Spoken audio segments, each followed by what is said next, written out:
सच्ची घटना मैं आपको सुनाने जा रहा हूँ। ये सच्ची घटना है। उत्तर प्रदेश का एक जिला है कानपुर, और ये कानपुर का एक जूही थाना है। एसएस लोर यानी कि सुरेंद्र सिंह लोर इंस्पेक्टर के रूप में वहां पर उनकी तैनाती होती है। और आसपास के लोग आए दिन आकर एक ही शिकायत करते थे कि साहब ये मंडी है ना, मंडी में एक व्यक्ति का बड़ा प्रभाव चलता है और वो वसूली करता है। उसे वसूली ना दो तो वो व्यक्ति किसी को भी मंडी के अंदर काम नहीं करने देता। इस बात को लेकर एसएस लोर थोड़ा परेशान थे और वो इस समस्या का हल ढूंढने में लग जाते हैं कि आखिरकार इस समस्या का हल कैसे होगा। एक दिन वो एक ऐसा वेश बदलते हैं, कुर्ता पहनते हैं, नीचे धोती पहनते हैं, सिर पर टोपी लगाते हैं, गले में एक ताबीज बांध लेते हैं और अपने कुछ पुलिस वालों से कहते हैं कि तुम्हें सादा वर्दी में मेरे आसपास रहना है, इर्द गिर्द रहना है, यानी कि दूर नहीं रहना है। कभी कुछ हादसा हो जाए या हमला हो जाए, कुछ बात हो जाए तो कम से कम आप मेरी जान तो बचा लोगे। कुछ वर्दीधारियों को उन्होंने बहुत दूर फासले से खड़ा कर दिया था, उन्हें भी अलर्ट कर दिया था कि अगर कोई बात होती है, कुछ भी ऐसी अनहोनी घटना होती है तो तुरंत आप दौड़कर मौके पे आ जाना। जिस व्यक्ति पर आरोप था कि वसूली करता है, जिस व्यक्ति पर आरोप था कि वो दबंग है, जिस व्यक्ति पर आरोप था कि वो कानपुर आईजी का बहुत खास आदमी है, उसी व्यक्ति के पास जाते हैं। जाने के बाद कहते हैं भाईजान अस्सलाम वालेकुम। उधर से आता है वालेकुम अस्सलाम। एसएस लोर अपना भेष बदल के, यानी कि अब इंस्पेक्टर के भेष में नहीं थे बल्कि एक मुस्लिम और एक किसान के भेष में थे। वो कुछ काम करना चाहते थे। जाकर बोलते हैं कि भाईजान मैं यहाँ कुछ काम करना चाहता हूँ। तो उस व्यक्ति ने कहा कि क्या काम करना चाहते हो, क्या है तुम्हारा क्या मर्जी है, मतलब क्या काम करोगे। तो एसएस लोर कहते हैं कि साहब मुझे ज्यादा कुछ जानकारी तो है नहीं भाई साहब, इसलिए अगर आप चाहो तो आप बता दीजिए मैं क्या काम कर लूं। तो बोले इस टाइम बेल पत्थरों का सीजन चल रहा है, आप एक काम करो बेल पत्थर का काम कर लो और इससे इनकम भी ठीक ठाक होगी, तो तुम्हारे लिए कोई परेशानी कोई दिक्कत वाली बात नहीं है। एसएस लोर की बात समझ में आ जाती है। तो इसके बदले में कहते हैं कि साहब मुझे क्या देना पड़ेगा। बात 1993 की थी, तो उन्होंने कहा कि ज्यादा नहीं, आपको 20 रुपए प्रतिदिन देना पड़ेगा। बोले साहब ये 20 रुपए किस बात के हैं। बोले यहाँ पर इस तरह की वसूली होती है, ऐसा कोई दुकानदार नहीं, ऐसा कोई आड़ती नहीं, ऐसा कोई फल विक्रेता नहीं जो मुझे प्रतिदिन की वसूली नहीं देता है। इतना कहना था कि एसएस लोर ने उस व्यक्ति का हाथ पकड़ लिया, और हाथ पकड़ना ही था कि जितने भी उनके पुलिस वाले सादा वर्दी में इधर उधर लगे हुए थे वो दौड़ के आते हैं, यानी कि उन्हें इशारा मिल चुका था कि अब इस व्यक्ति को पकड़ना है। जैसे ही टीम सादा वर्दी वाली आती है तो सादा वर्दी वाली टीम को दौड़ते हुए देखते हुए वर्दी वाली टीम भी मौके पर आ जाती है। अब इतना करना था कि उस आदमी के हाथ में हथकड़ी डालते हैं और उस भरी मंडी से उसको अपने साथ पैदल लेके चलते हैं।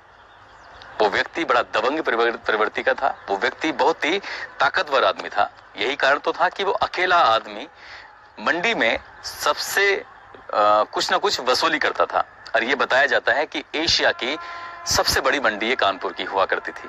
अब है कि नहीं है ये पता नहीं, लेकिन उन दोनों इसका यही नाम था कि एशिया की सबसे बड़ी मंडी कोई है तो वो कानपुर की मंडी है। हाथ में हथकड़ी पड़ी हुई है, उसको पैदल ही जूही थाने की तरफ ले जाते हैं।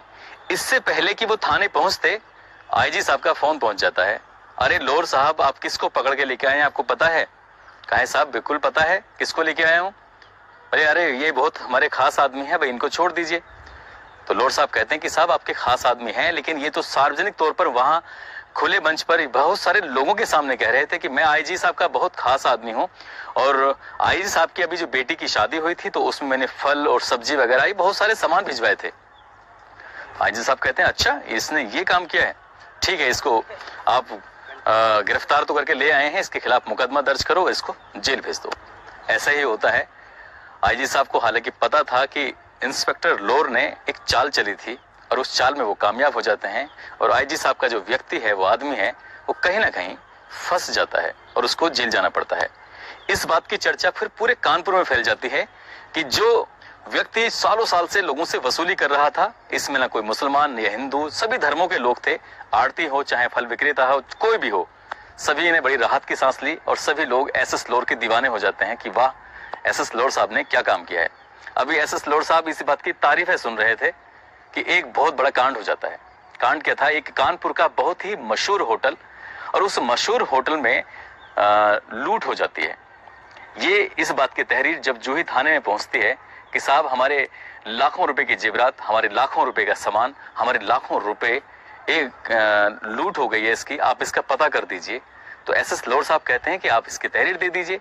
तो तहरीर देने में उन व्यक्ति को यानी कि होटल के मालिक को 3 दिन का समय लग जाता है, ये सोचने में या कुछ भी।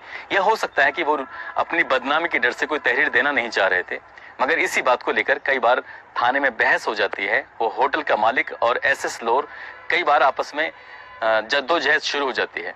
जब यहाँ से कोई रास्ता नहीं निकलता, जब 3 दिन बीत जाते हैं, तो आखिरकार मजबूरी में उन्हें एक तहरीर लिख के देनी पड़ती है और जो ही थाने में ये मुकदमा दर्ज कर लिया जाता है। इस मामले की जांच पड़ताल एसएस लोअर यानी कि सुरेंद्र सिंह लोअर जब करने लगते हैं तो पता चलता है कि कोई लूट नहीं हुई थी, बल्कि इसी घर में एक काम करने वाला उनका नौकर सारा सामान बांध के यहाँ से भाग जाता है। अब वो कहाँ का रहने वाला है, कहाँ का नहीं रहने वाला है, ये पुलिस के लिए चिंता का विषय बन गया था। पर ये सच था कि उसने लाखों रुपए की ज्वेलरी और लाखों रुपए नकदी पर हाथ साफ कर दिया था।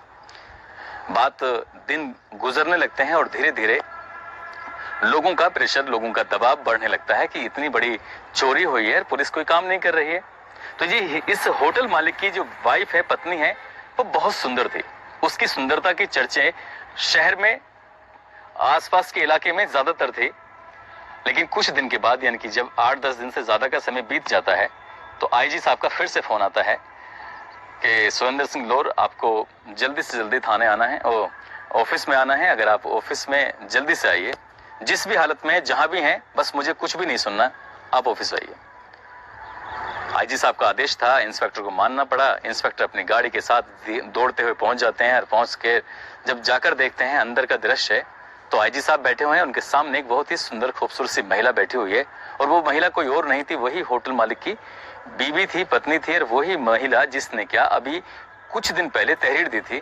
तो इंस्पेक्टर साहब को समझने में ज्यादा देर नहीं लगती कि ये जरूर कोई शिकायत करने के लिए आई है।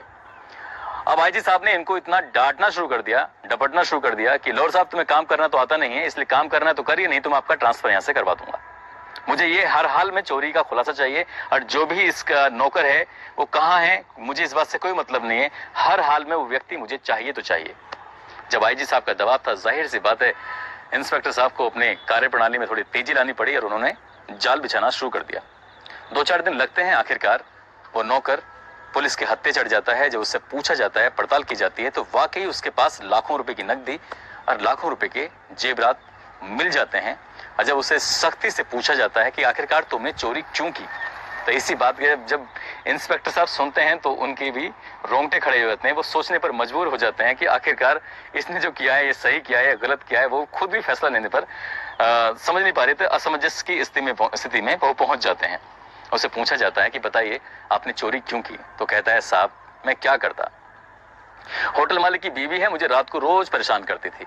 होटल मालिक सो जाया करता था और वो मुझे डेली अपने बिस्तर पर बुला लिया करती थी। मैं रोज रोज की इस आवक से तंग आ चुका था, इसलिए मौका देखते ही मैं वहां से अपना सामान बांधा और यहाँ से निकल जाता हूँ। और इसी दिन मैंने यहाँ से जेवरात की भी चोरी की और यहीं से मैंने नकदी भी चोरी की। जो भी है साहब ये रहा। अब ये सोचकर पड़े परेशान कि आगे करें तो क्या करें।